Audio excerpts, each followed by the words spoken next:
Welcome to Brain, the podcast where we make sales not just a job but a thrilling adventure. I'm David Pereira, your guide and host on this journey through the dynamic world of sales. So grab your headphones and a cup of coffee because we're about to embark on a journey packed with insights, laughs, and maybe even a few surprises along the way. This is Braveheart, where sales meets excitement. Hey guys, welcome back to the Braveheart Sales podcast. Today we wanted to discuss how to open the door.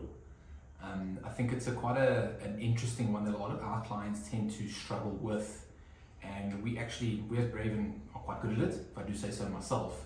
But I wanted to talk about the different tactics and strategies that we've seen work, not work out there. I want to start off with the most obvious one, which is cold calling. People don't like cold calling. I've seen it especially with more senior salespeople, and I think for owners of businesses and for sales directors and that, it's something that you need to maybe spend some time with the more senior guys and ask them, why aren't they cold calling? You know, we see it as still as one of the most effective ways to get those initial foot in the door, to get those initial meetings, is to do a cold call.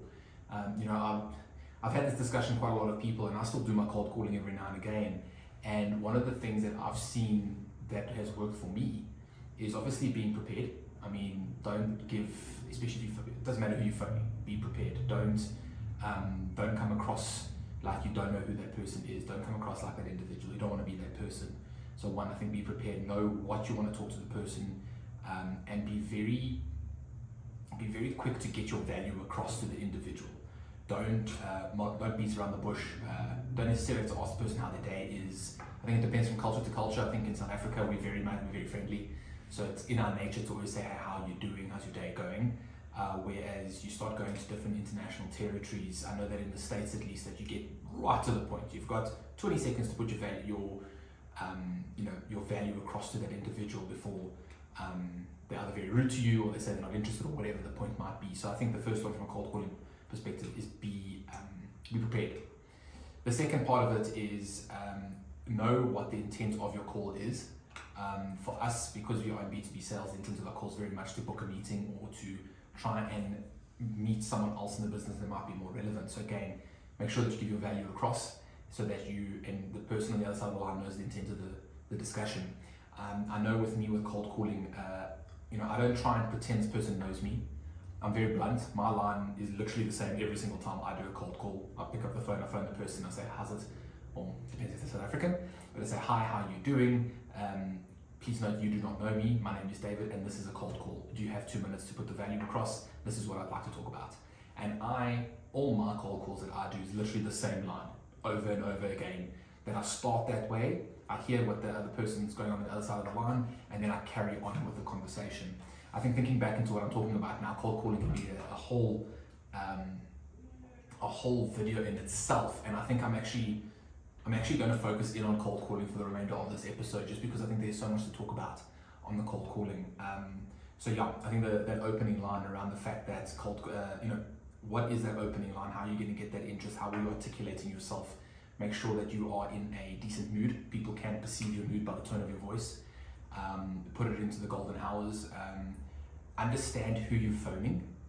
I think that's something that I see in my team, and I see a lot with other people, is they trying to get hold of very senior individuals in an organization, and they're phoning them at like 2 o'clock in the afternoon.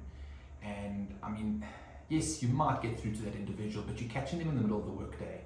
You're catching them in the middle of the workday. You are interrupting them doing meaningful work for the business to try and sell them something. If they answer you with a grumpy tone or with a non-friendly tone, it's because you're interrupting them. They thought you were phoning for something else and you're phoning them to give them. Would you as an individual like to get that cold call when you are busy in the middle of the day? I think that the ideal time to phone is normally towards right in the beginning of the day, right at the end of the day, when people are more doing admin-based work. I know when I'm phoning more senior individuals in an organization, I try catching them in the car in the morning. So depending on the industry, if you're in the construction mining industry, I try phone between 6:30 and 7, and then in the afternoon after working hours, which is normally after 4. And again, depends on industry to industry, but after 4, 5 o'clock, I phone between 5 and 6 because I know that C-level individuals more often than not work later than that, but at that time their PA is already left, and you're probably going to go straight through to that individual to give you your 1 to 2 minute pitch. One of the other things that I'd like to bring up is, don't don't take offense if the other person is either grumpy with you, rude to you. It doesn't, as a person that's doing a cold call, you can't take offense to that. I know people take it very personal. They do.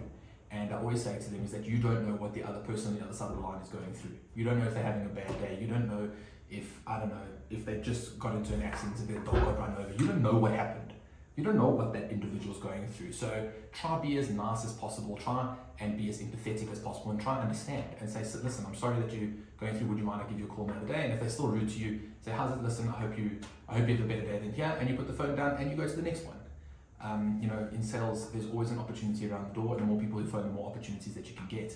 So I think from a cold calling perspective, that's definitely something to note, is to not lose confidence as you go through your respective lists. Within the cold calling sector, I think the voicemail is something that's not, depends on the age group that you're going after. I've got Cass behind the camera busy shaking her head. I know I don't listen to voicemail. I don't even know how to actually listen. I don't actually know the process of listening to my voicemail. So why would that individual that you're trying to get a hold of have voicemail? I think there's such better ways to do it. Try and leverage WhatsApp voice notes or send a message via WhatsApp, whatever that might be. I think one of the other things from a cold calling side is, tips and tricks that you can do depending on whether you have someone's direct contact number or whether you're going through a call, or whether you're going through the reception or whatever that might be. I'm going to tell a story about this one, but I don't know if it's it's not the best story, but it worked. Is one of my sales guys managed to get me a meeting with the group CEO of quite a large organization internationally. And I actually went to him afterwards, like, how did you get this meeting? I mean, I don't even, this, obviously I'd like to talk to this individual, but how the hell did you get this right? And he said the fact that he got through, the guy was so impressed that he got through the line and got through the gateways that he's like, listen, I can talk to you guys what you want. And I asked him, what did you say?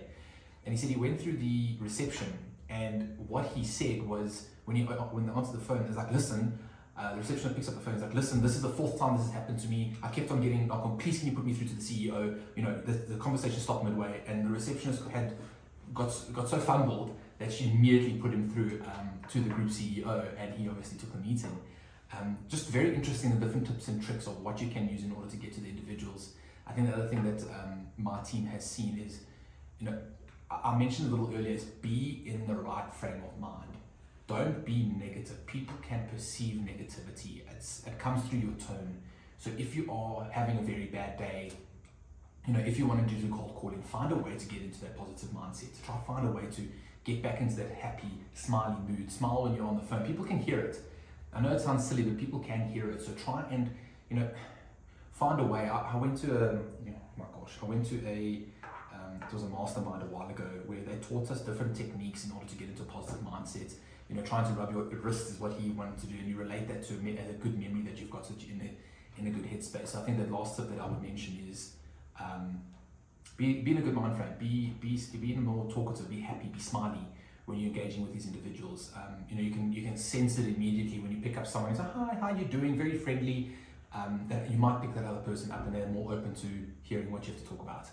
I think that is all I can say right now for cold calling before I go off on a tangent. The last thing I'd probably say on it is, it goes back to a previous podcast that we have, is try and spend more time on trying to get the direct contact number of the individual. There's enough data out there that you more often than not you can, and we've seen it from our numbers that if you get the direct contact number of the individual, you can have a lot more luck than if you had to go through a phone line like it used to be, but after COVID that doesn't seem to be as popular, or going through reception, and that's just going to take you longer.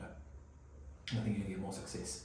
So guys, I didn't write down any of those, but I think there's definitely good tips to take away from it when you're doing your cold calling, and a good first start to opening that door that you're trying to open. Thanks guys for your time, and until the next time. Cheers.